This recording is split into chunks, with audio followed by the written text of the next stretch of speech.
私家廚房。焗芝士條好香口，加埋藍莓咧又清新，又唔會覺得漏，做法又好簡單，最啱咧開 party 嘅時候做嚟大家一齊分享。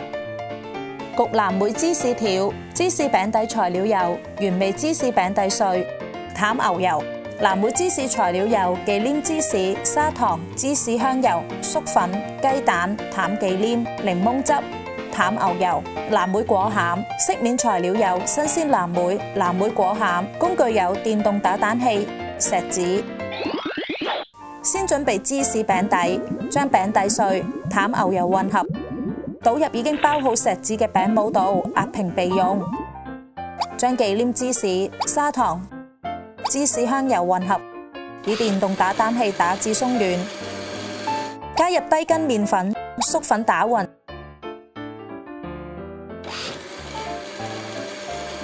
再加入已經打發嘅淡忌廉、雞蛋、檸檬汁、淡牛油攪勻成藍莓芝士。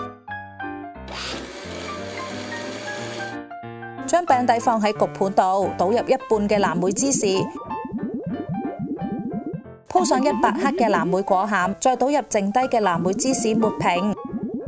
焗盤度注入5mm 高嘅清水，將芝士餅放入預熱至175度嘅焗爐度焗45分鐘，出爐之後攤凍。藍莓果餡、新鮮藍莓混合，